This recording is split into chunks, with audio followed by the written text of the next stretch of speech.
বিকাশ থেকে ব্যাংক অ্যাকাউন্টে কিভাবে টাকা পাঠাবেন? টাকা পাঠানোর পর কত সময় পরে ব্যাংক অ্যাকাউন্টে টাকা যোগ হবে? বিকাশ থেকে ব্যাংক অ্যাকাউন্টে টাকা পাঠাতে প্রতি হাজারে কত টাকা খরচ হবে? এই সকল প্রশ্নের উত্তর জানতে চলুন আজকে ভিডিওটি দেখে নেওয়া যাক।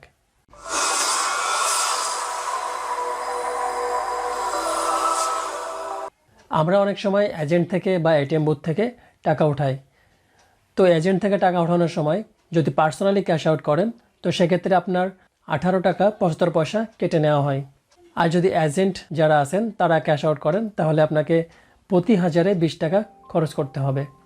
তো এখন আপনার যদি একটি ব্যাংক অ্যাকাউন্ট থেকে থাকে তাহলে আপনি মাত্র 1010 টাকা খরচ করে টাকা ক্যাশ আউট করতে পারবেন।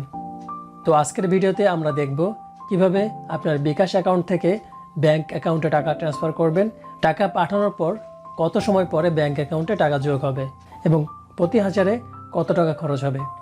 বিকাশ থেকে টাকা পাঠানোর জন্য প্রথমে আপনাকে বিকাশে আসতে হবে। বিকাশে আসার পর এখানে দেখতে পাচ্ছেন সিমোর একটি অপশন, এখানে ক্লিক করবেন। তারপর বাম পাশে দেখতে পাচ্ছেন বিকাশ টু ব্যাংক, এখানে ক্লিক করবেন। তারপর এখানে দুইটি অপশন দেখতে পাচ্ছেন, ব্যাংক অ্যাকাউন্ট এবং ভিসা ডেবিট কার্ড। আপনি দুইভাবেই টাকা পাঠাতে পারবেন।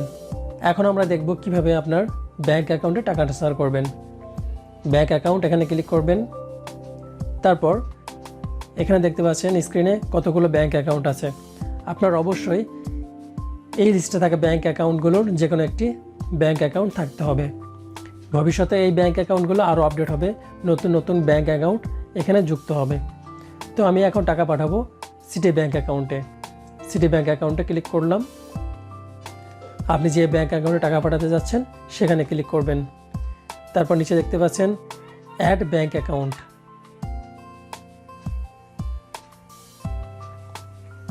ক্লিক করলাম। এখন এখানে আপনার ব্যাংক অ্যাকাউন্ট নাম্বারটি দিবেন। ব্যাংক অ্যাকাউন্ট নাম্বার দেওয়ার পর নিচে দেখতে পাচ্ছেন প্রসিড অপশন, এখানে ক্লিক করবেন। এরপর অ্যাকাউন্টের যে টাইটেল নেমটি আছে অর্থাৎ অ্যাকাউন্টের যে নামটি আছে সে নামটি এখানে হুবহু দিবেন। টাইটেল দেওয়ার পর এখানে আপনার বিকাশের পিন নাম্বার দিবেন। তারপর ডান পাশে ক্লিক করবেন। এখন আপনার এই অ্যাকাউন্টটি বিকাশে সেভ হয়েছে। এখন নিচের দিকে দুইটি অপশান আছে, send money to bank account এবং ব্যাক টু হোম। এখন আপনি সরাসরি এখনই সেন্ড মানি করতে পারবেন এখান থেকে, অথবা ব্যাক টু হোম এখানে ক্লিক করে আবার হোম পেজে গিয়ে ট্রান্সফার টু ব্যাংক অ্যাকাউন্ট ওই অপশানে গিয়ে টাকা পাঠাতে পারবেন। তো আমরা এখনই send money to bank account এখানে ক্লিক করছি টাকা পাঠানোর জন্য। আপনি কত টাকা পাঠাতে যাচ্ছেন সেটা এখানে দিবেন। তারপর ডান পাশে ক্লিক করবেন।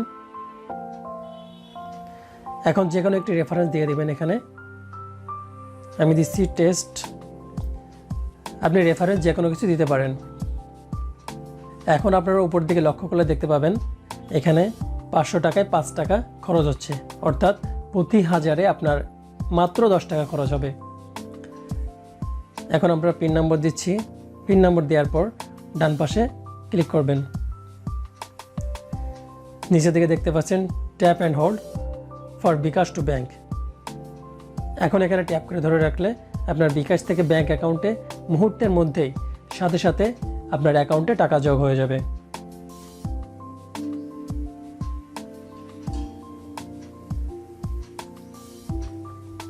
দেখতে পাচ্ছেন মুহূর্তের মধ্যে টাকা ট্রান্সফার হয়ে গিয়েছে। এখন ব্যাংক টু বিকাশ এখানে ক্লিক করছি। এখন আমরা চেক করে দেখব টাকা জমা হয়েছে কিনা।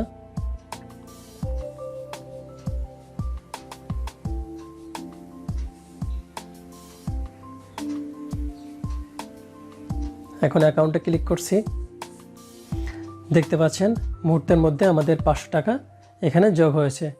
এখন বাজে 11টা 21, 11টা 20 মিনিটে আমাদের টাকাটি সিটি ব্যাংকে ডিপোজিট হয়েছে।